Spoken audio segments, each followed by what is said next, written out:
Hello everyone, I'm Tracy Derwin and I'm here with Shane Buell. In today's video, we're going to be providing some fire forecasts in the Chicago and Arizona area, and then also go over the current fire or fires in Minnesota, Nebraska, and Arizona. And there's also one in Canada, in the Ontario area.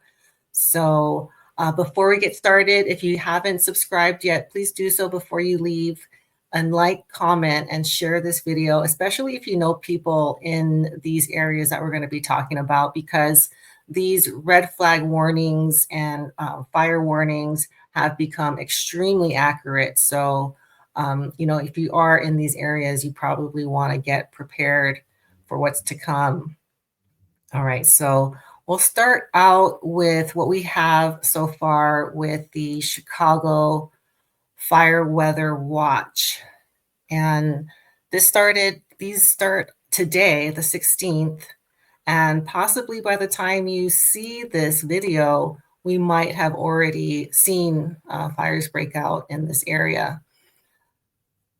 So they're saying high winds, and they're telling everyone not to start any fires. Is that right? Yeah, high winds and low relative humidity. It's mainly the low relative humidity that's triggering this because Chicago typically does have steady winds. Right. It is a windy city, so Right. it's kind of unusual that they're doing wind warnings in Chicago.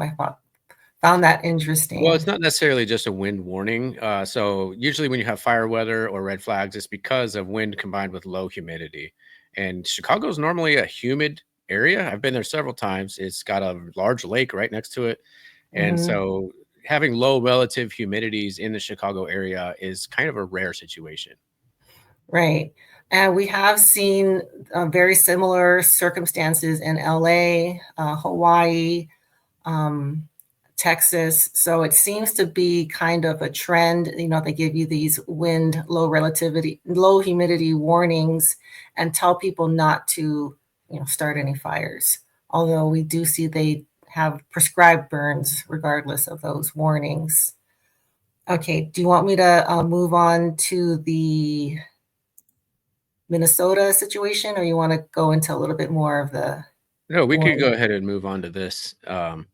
So yeah, Minnesota also had red flags prior to the fires breaking out, which is why we give the warnings for Chicago right now, because Chicago has high winds and low humidities, and that's what Minnesota had as well.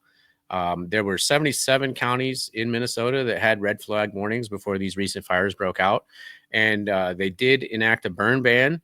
And one of the things that had been, I guess, leading up to this was the campfire thing. So here, go back here, and you can see they mentioned campfires here. And they did also mention that the red flag warning started from 11 a.m. to 10 p.m. on Sunday. Well, the fires in Minnesota broke out exactly a half hour after the red flag warning started. And so, yes, now this one actually, this is an update from NOAA and the National Weather Service on the fire weather outlooks for Sunday, May 12th, which is the day that the fires broke out in Minnesota. However, this was actually released about 8 hours before the fire started. So this was released about 3:30 a.m. and the fire broke out about 8 hours later at 11:30 a.m. And as it turns out, the NOAA fire weather maps were scary accurate because this is like the exact places where the fires have broken out. So you can see that the elevated and critical fire weather warning areas go all the way from Nebraska up to northern Minnesota, and it just so happens that that's exactly where these fires broke out. So we did have some fires in Nebraska, which I will cover after we go through Minnesota and Arizona too. But there were over 100 fires that broke out over the weekend in just Minnesota alone. I believe there were also like 40 fires in Wisconsin, but they were much smaller fires and they've been under control. And then I see there those little green marks. Those are prescribed burns, right? And there are many. Yes. Yes. So everywhere you see a little green RX, that's actually a prescribed burn. However, it's taking place during a red flag warning, which means there are high winds, and any fire can get out of control during high winds, even a prescribed burn, as we've seen in the past. And we will show again in this video as well. Right. All right. So then I have a satellite view here that shows northern Minnesota, as well as some of Manitoba and Ontario. So at the bottom of this picture, you can see the fires that broke out in northern Minnesota, but you can also see that there's fires in Manitoba and Ontario as well. These are east of Winnipeg, and I will show a video from one of those later. All right. So now, as far as Minnesota goes, we have two fires that started right next to each other, and they are actually starting to grow together. The evacuation zones have started to overlap, and these two fires have been now combined into one fire called the Brimson Complex Fire. These two fires started relatively simultaneously and very close together, and so they were kind of nicknamed the Twin Fires at first. But now that they're merging this into one fire, is called the Brimson Complex Fire. So that so the Brimson Complex Fire is made of the Camp House Fire, which began on May 11th at about 1:30 p.m. And it is now 15,000 acres approximately with still 0% containment. The other fire that was part of this complex is the Jenkins Creek Fire, which started on May 12th at 11:19 a.m. and is now 20,500 acres, also with 0% containment. There was also a third fire nearby called the Munger Shaw Fire. This one is now at 1,700 plus acres, also at 0%. Let's see here. The Camp House Creek or the Camp House Fire was allegedly started by a campfire that was left unattended. We've heard that story over and over again. And we also heard that in the article about the red flag warnings and the campfire burn ban. But there was also references to campfires in the red flag warnings leading up to this fire. And I have a video that I want to play that kind of highlights that. The Minnesota Department of Natural Resources, DNR, is also halting the issuance of open burning permits and strongly discouraging campfires. But that's not all. On Sunday, a fire weather watch will be in effect for 61 counties across the state due to near-critical fire weather conditions. Always ensure that any fire, whether from burning vegetation or a cozy campfire, is completely out before leaving the site. Asterisk if it's too hot to touch, it's too hot to leave. Let's all do our part to keep Minnesota safe this weekend. All right, here, let me remove this image here. So going into the Minnesota fires, there was a red flag warning, and they were talking about be careful with your fires, make sure not to leave a campfire unattended and make sure it's put out all the way. If it's too hot to touch, it's too hot to leave. Well, then the very next thing that happens is a campfire is allegedly left unattended and it starts a wildfire. And then not only that, but they name it the Camp House Fire. So if you ask me, it almost seems like there was a little bit of a propaganda campaign ahead of time to put this thought out into the mind of the public of campfires being dangerous. And that is what actually allegedly started in the very next fire. So I just wanted to highlight some of that. It's interesting because Paradise, they call it the campfire, but now they're making it the Camp House Fire, kind of indicating that these are also residential fires. Oh, right. Combining the whole campfire with house, kind of like getting us used to this idea that the houses are on fire. Right. Yeah. I had not thought of that actually. All right. So let's see here. I have another video also from Minnesota, and this is from the Department of Natural Resources and the Forest Service of Minnesota. You see some of the aircraft there. They've had aircraft, both planes and helicopters, that were pre-staged by the DNR and the U.S. Forest Service around that area, including some at the Ely Airport yesterday. They posted a picture of one yesterday morning at the Ely Airport, ready to go. And then, of course, a couple hours later, the fires burst out. So yeah, the DNR and the Forest Service, they pre-staged firefighting equipment at the airport just hours before the fire actually broke out. So that was either really good planning on their part or something else. All right. And then I do have one little clip here I want to show of these fires. Now, this is the Camp House Fire and the Jenkins Creek Fire. And then you also see the Munger Shaw Fire there as well. But you can see just how close together these fires are and how approximately they started in time to each other. Okay, so then now I want to go to some of the damage indicators that we have. So I've been, I heard that there was homes and vehicles that were impacted in Minnesota, but it took about a day or two for that footage to come out. But I finally have found it. And here we have a car in northern Minnesota. This is from the Camp House fire. And the reason that I saved this photo is because you can see that there is melted glass. There's a little bit there on the back windshield. But then if you look where the steering wheel was on the front dash, you can see a large piece, a large layer of melted glass that's draped across what was left of the dashboard there. So auto glass melts around 2,700 degrees Fahrenheit. However, forest fires, the hottest of which only burn at, a maximum of like 1479 Fahrenheit. And that's with the right type of wood under the right type of conditions. So let's say you were to build a rocket stove with the right type of pine in it, you might be able to get auto glass to melt under those conditions. However, what we see here is an open air fire with fuels that don't burn that hot. And there's not enough of those fuels either to have melted the glass so completely. All right. We also have homes that were pretty much completely destroyed into like white ash and very small debris, with the exception of like steel and stone. So what we see here is only a chimney left behind because it's made of brick or a type of stone. And all the other materials are basically just rubble or ash. We also have another house here. This was a Finnish style homestead. And the reason I included this image is to show the warped and melted metal in the back of the house there. Another thing I wanted to point out is the completely unburned trees in the background. And the grass in the front is only scorched in a small patch. So, and I have seen in other videos and footage that this was mostly a grass fire. Some of the trees did catch and crown, but it wasn't mostly a crown fire. It was mostly a grass fire. Okay, we have another house here that was reduced to like white ash and rubble. And we see in the background trees that are intact. Now, I did reach out to forensic arborist Robert Brame, and he says that these are likely silver birch trees. They could be aspen, but they're most likely silver birch, and they're interspersed with various conifers from the pine family. Both of those species are high water-loving trees, very flammable. And so if the house here burned, those trees should have also burned. And it's an anomaly that they did not. All right. And then another structure that was destroyed in the Camp House fire was a hunting shack. This is the before photo, and this is one of the after photos.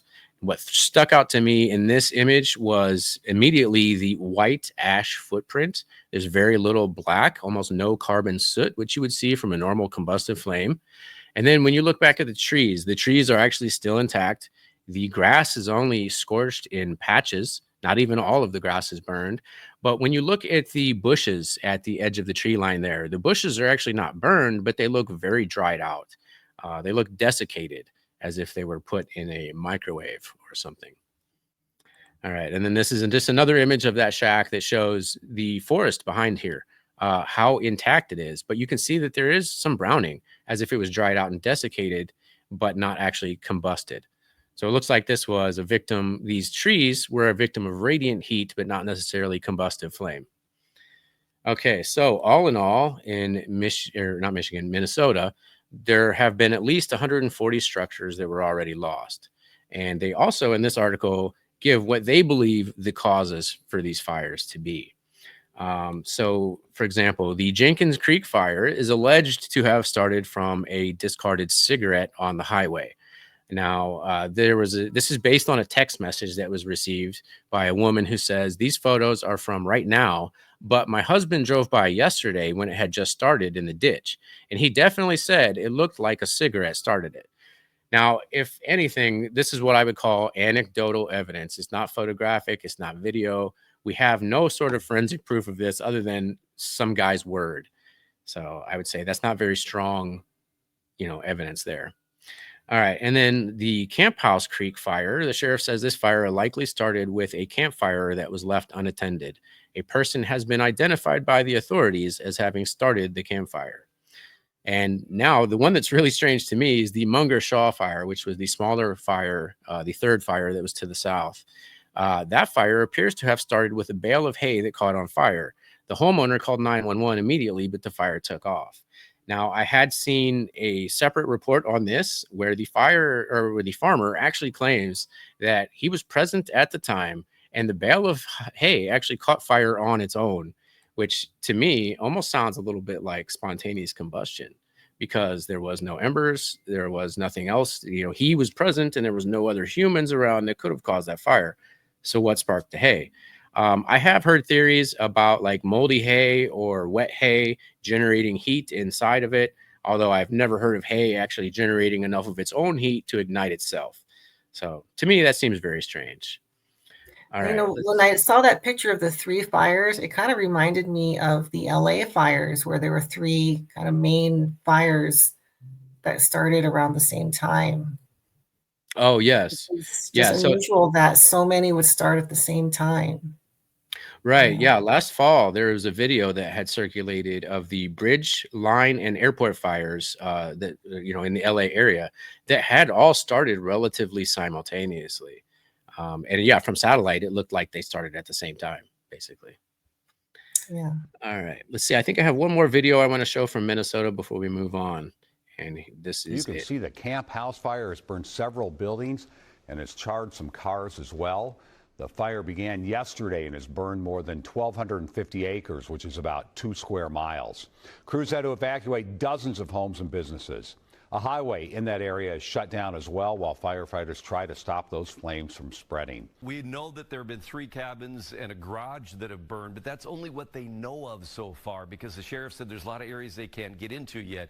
He spoke to Amy Hockert on Fox 9 all day this afternoon on the Fox Local streaming app, and here's what he said about what he saw so far.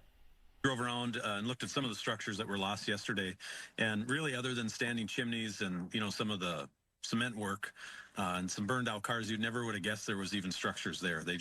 Everything was gone. Yeah. So according to Sheriff Gordon Ramsay, not Chef Gordon Ramsay, everything had basically completely been burned, like completely destroyed. It was gone. You couldn't even tell there was a structure there. To me, that doesn't sound like a natural wildfire, which would leave behind some boards and, some carbon. Yeah. Yeah. It wouldn't just be a pile of white ash. There would at least be some rubble and some structure left. Mm-hmm. All right. And so I think that's everything I have on the Minnesota fire. And so now I want to go into the Arizona fire as well. So we do have some fires in the Southwest, and they also started with red flag warnings as well. So there were red flag warnings for eastern Arizona and western New Mexico. However, we've basically only seen fires erupt in Arizona at this point.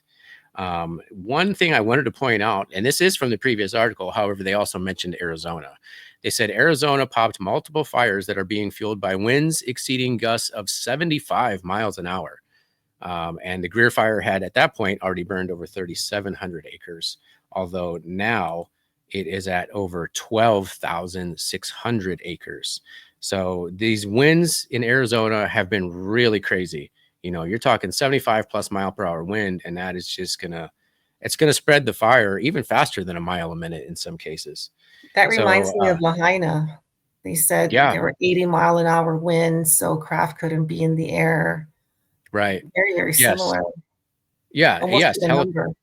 Yeah, helicopters also had difficulty dropping water on this fire.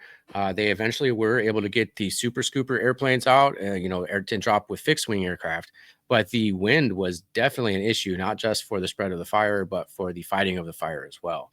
Did they have prescribed burns? Do you know if we had prescribed burns in Arizona too? Well, let me see. I can check the map here. It doesn't appear that there were any prescribed burns in Arizona at the time, which is a good thing. It seems like at least the Arizona firefighters had the sense not to start things on fire during a red flag warning. Right. Yeah. The Greer fire is at 12,600 acres. It was allegedly wind driven, which is just like we saw on Maui, but also just like we saw on Maui, this fire was allegedly started by a damaged power transformer. So they're alleging that the wind had damaged a power transformer, which sparked and started this fire. All right, let's see here. There may actually be structures that were impacted here. Let's see here. I'm going to play a video from this Arizona fire. The human-caused fire began May 7th just before 3:30 p.m. along the Gila River, about 3 miles west of Pima. Twice the fire seemed thwarted, only to come back tenfold. The Pima Fire Department was first on scene and appeared to have it knocked down. However, high winds and dry fuels soon helped it grow to 50 acres by 7 p.m. Wednesday. Wildland firefighters battled it through the night and had it at 80% containment when it was still only 160 acres. However, high winds Friday morning helped the fire jump 25 to 30-foot containment lines, putting residences along Bryce Eden Road and eventually those in Fort Thomas along the river corridor in the set notice for evacuation as the winds swept the fire northwest toward Fort Thomas. The fire crossed Bryce Eden Road and the bridge remains closed. Okay, so that was actually a different fire in Arizona. I guess that was everything I had covered. I had already covered everything from the Greer fire. I just wanted to say that there are structures that will be impacted in this Greer fire, but we have no images of them yet, but they will be coming out soon. It looked like they were going underground to a structure underground in that video. Yes, there was a bridge that was also damaged. So the video I just showed was actually from the next fire that I'm going to cover, which is called the Bryce fire. Let's see here. The Bryce fire started in the Gila River basin, and it spread along the river, actually, of all things. And this fire was allegedly human caused. I haven't actually found the story on that, so I really don't know the backstory on how this was human caused. But one thing that did stick out to me was not only the long, skinny burn scar, but the fact that it followed the river itself. So this actual fire had followed the Gila River. And so I actually zoomed out and I enabled historical fire burn scars. And I could see that all the way from Fort Thomas to the San Carlos Reservoir, the entire length of the Gila River has burned at some point in just the last 5 years. So, you know, within the last 5 years, this entire river has had its riverbanks burned. And I thought that was really strange. And I know Tracy has also noticed that, you know, low-lying areas tend to be affected more. Right. We saw that in Malibu, the canyons were burned. And then in Lahaina or in Maui, the earlier fire in Kula started in a gulch. They said it started on the bottom of that and then worked its way up. Yeah. So that is something we're seeing often. Right. Yeah. And riverbeds. Yeah, it's a really strange phenomenon. And and I'm not sure whether it's following the water itself or whether it's actually maybe coming out of the ground. You know what I mean? Why it's affecting those low-lying areas. Or maybe in an area like Arizona where it's deserty, the river is where there is combustible material versus, I don't know, just an idea that I had. Yeah, that makes a lot of sense, actually. Okay, so then we also have other fires in Arizona that have broken out. That was the Bryce fire. I don't think we have any structures that were damaged there, but we do have another fire in Arizona that is taken off as well. We have one called the Blind Fire, which is about 5 miles southwest of Happy Jack in Coquino County, Arizona. This one is now over 5,000 acres and it's only 14% contained. Now, something suspicious about this fire is that this fire was reported days ago. Actually, it's been going since May 4th, but they had put out a statement. I think it was on May 11th or something. I don't have it handy here, but I'm pretty sure it was May 11th. The fire was at about 1,000 acres, and they put out a statement that there was actually no personnel yet on the fire, but they were going to, I think, May 12th or May 13th, actually start putting personnel on that fire. The day that they put out the statement, the fire was only about 1,000 acres, but the firefighters didn't actually show up until the fire was already at 5,000 acres. So what were they doing? Where was the fire department in this fire? Okay, so that basically is everything I had for Arizona, I believe. No, actually, it's not. I do have one damage indicator I want to show, and that's on a video here. And what we see here is a tree that's burning not only at the bottom, but from the inside. This is a pattern we've seen over and over again from Maui to Paradise and so many other places in between. Trees don't burn from the inside out. They're supposed to burn from the outside in. When they burn from the inside out, something else besides normal combustion is taking place. And that's where the moisture is. So it seems like the moisture is attracting the flame. Yes, it seems as if the moisture or water itself is conducting this electricity, or perhaps being affected rotationally by, electromagnetic radiation. So, water as a molecule is not only electrically conductive, but it's also electrically polar. It has a positive side and a negative side, and electromagnetic radiation will cause them to flip or rotate, which produces friction heating. All right, so that was everything I think I have for Arizona. And let's see here. Now I want to go into updates on the other fires, some of which we've actually reported on before, including the fire in Nebraska. So the Plum Creek fire, it shows here is only 7,000 acres, but I have seen other reports that claim that it's 24,000 acres. I'm not sure if this fire was actually downgraded or if this particular fire map just hadn't updated yet, but I have been checking it, and it has not actually finished its update. I just noticed this map. It looks like it's a lot of farmland. It look like plots of farms or. Yes, it is a lot of farmland. And what you see there, those circles, I believe, are like irrigation channels of some sort. Oh, okay. Yeah. And those irrigation structures were actually part of a recent controversy involving Lou Elizondo trying to pass off a photo of one of them as a UFO. Oh, yeah. That was okay. Yeah. Okay. Yeah. That's what those structures are. Those are I irrigation. Those are for remember. irrigation. You said it Yeah. was a UFO, a shadow of a UFO. So. Right. Yeah. Yeah. Those are not UFOs. Those are just for irrigation.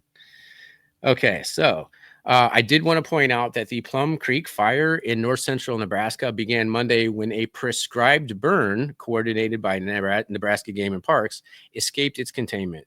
And it says here that the fire has now burned 24,000 acres between Ainsworth and Valentine. And I have found several sources that do quote this 24,000 acre figure. So it could actually be accurate. Now, I did not find any structures that were damaged in this Nebraska fire. However, they do claim that at least one structure was lost.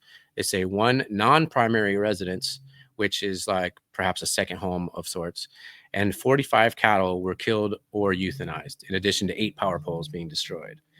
Now, what's really strange about this Plum Creek fire is that it was started by the fire department. Now, how much more dystopian or Ray Bradbury does it get? I read Fahrenheit 451, and I know that there are dystopian futures that involve firefighters starting fires. I want to show a clip of this fire from Nebraska. So this is the This is the fire department after the fire became uncontrolled. But this is the same fire and the same fire department that started a controlled burn and then lost control of it. You can see from the video just how violent the winds are. Why on earth would they start a controlled burn in wind conditions like that, thinking that they could keep control over it? Not a smart move, guys. We've seen that before, right? The controlled burns starting during the red flag warning. Yeah, during the red flag warnings. That did happen in Florida at the Okeechobee Lake fire. And that also happened last June, on June 1st in Tracy, California, during the Corral fire. That was actually started by the fire department doing a controlled burn, and then they walked away from it and let it get out of control. And we have footage of them starting it, right? I believe. The Tracy fire. Oh, yes. Yeah. Oh, yeah. They did it right out in the open in front of everyone. Yeah. Basically. Yeah. But yeah, that one also started on the property of Lawrence Livermore National Laboratories. So yeah, that particular fire had a lot of suspicion around it because they started a controlled burn next to one of those national laboratories that does tend to have fires, just like we saw with Brookhaven in Long Island.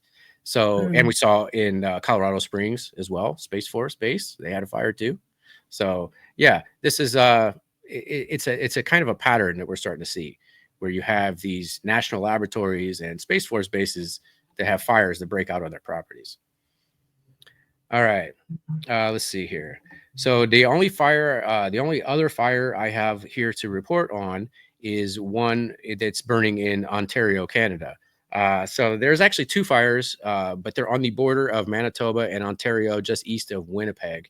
And I'm going to show a clip of it here. So what you see is this is a lake This is on the edge of a lake, and that house right there is burning so completely, but the trees around it are not even touched. So the trees are completely intact, and it looks like only structures are burning. And so I slowed it down here so you can see not only is this structure burning, but burning so evenly along all the edges of the boards. It doesn't look like the fire started on one side and went to the other. It looks like the whole thing started on fire at the same time. And historically, it's the trees and the brush that burn before the structures is typically what they used to do. Yeah, historically, when you would lose structures in a forest fire, it would be because the forest caught them on fire, not because a little tiny few inches of grass caught your entire house on fire. That's now not it's the opposite, right? The structure is actually spreading to the trees. Right. Yeah. All right. Do you have any other ones? I think I've covered everything that I had for today, except for I just want to touch some of the older fires that we have also covered. So real quick, there was the Bee Rock Creek fire in North Carolina, which 3 teenagers, I believe, were arrested over leaving a campfire unattended. However, this one is now finally 100% contained after 27 days. And then we also have other fires, actually. So this is a 23-day-old fire in West Virginia that has 10 personnel fighting it, but it's still at 0%. So what are these guys doing? Twiddling their thumbs? If you thought that was bad, we have in Virginia, we have a 46-day-old fire, which is only 40% contained with 80 people fighting it. These firefighters are not doing a very good job, or they need a lot more help, in my opinion. Also in New Jersey, the Jones Road fire is now 75% contained at over 3 weeks in. I took this screenshot a couple of days ago. Yeah, this fire is still going, and it hasn't grown in size, but it's still not 100% contained. Right. I'll link the video we did on this one. It's very interesting how it's hitting the Pine Barrens and the. All right, we'll put it. We can put a link up here. Yeah. Okay, we'll put a link. We'll put it at the end screen and in the description. But the New Jersey one is very unusual because of where it is, and we go into more detail there. Yeah. Okay. Did we have any other fire reports? That's all the updates I have for today. However, there are going to be more damage indicators that come out of Minnesota and Arizona. I guarantee we are going to see structures that were lost in Arizona. Right. And we're approaching fire season. I think June 1st used to be the start of fire season, at least in California, although we do see them year round. And we're also going into hurricane season, storm season. So we did, I want to put a post up of the kind of the PSYOP that is being pushed upon us about the fact that these towers, I have to watch my language, are being targeted by a militia group. Although I don't think that is the whole story, but I'll put a post with more information. But I do feel that there is an attempt by the legacy media to discredit a lot of these theories we've been talking about and putting us in the conspiracy theorist box or the possibly even terrorist, category. So that really worries me. So we're going to try to get ahead of it so that, people like us aren't considered terrorist. We're just trying to warn people. There was one other graphic I forgot to show, and this is probably a good time here to close out with. So we have an update on the fire weather warnings, and so they include the areas in Arizona and New Mexico that we have covered. They also include southeastern Utah, but they also include the North Valley of California. And so it's looking like we could see fires break out again in areas where we've seen famous fires like Paradise. So, Paradise, Oroville, Chico, that area is in the fire weather warning. Right. I saw a lot of prescribed burns there too. Oh, let's see here. Yeah, you can even see, I don't know if there's any prescribed burns necessarily. Oh, actually there is one at the north end of the North Valley fire weather warning. You can see that there is also a prescribed burn going on within a fire weather warning. So yeah, they're high winds, low relative humidity, and the fire department's like, hey, let's have a fire. Yeah. Yeah, really crazy world we're living in Yeah. today. I never thought I'd see the day. Okay, thank you, Shane, for pulling up all that information. I didn't realize there were so many because the news, I almost feel like it's moved on from fires. Like I don't see a lot of them being reported on the national level. We have to look at these smaller local channels. But I will say, just for those that are, in these areas, the forecasts are extremely accurate. Almost it's like the 8 to 12 hour period before they do call it, and it does seem to happen Wow. where they say it's going to happen. So Oh, take those yeah. warnings seriously. The fire in Minnesota happened within a half hour of the start of the fire weather warning or the red flag. Yeah, very accurate. And I do want to mention we did write a book about the fire, also some of the other fires, but mainly the fires that happened in Maui in August of 23. And we go into a lot of detail. We've also done many videos explaining the damage and some explanations for why things are looking the way they are now versus historically. So, Yeah. And during the process of writing that book, there were other fire events that happened that we did include in the book. And we started to see a pattern emerging where it wasn't just Maui or just Paradise. It's going to be so many other places. And that's why we're trying to get this information out to you guys. right. So thank you guys so much for being here. Please share this video so we can keep this front and center. And we will see you all soon. Bye.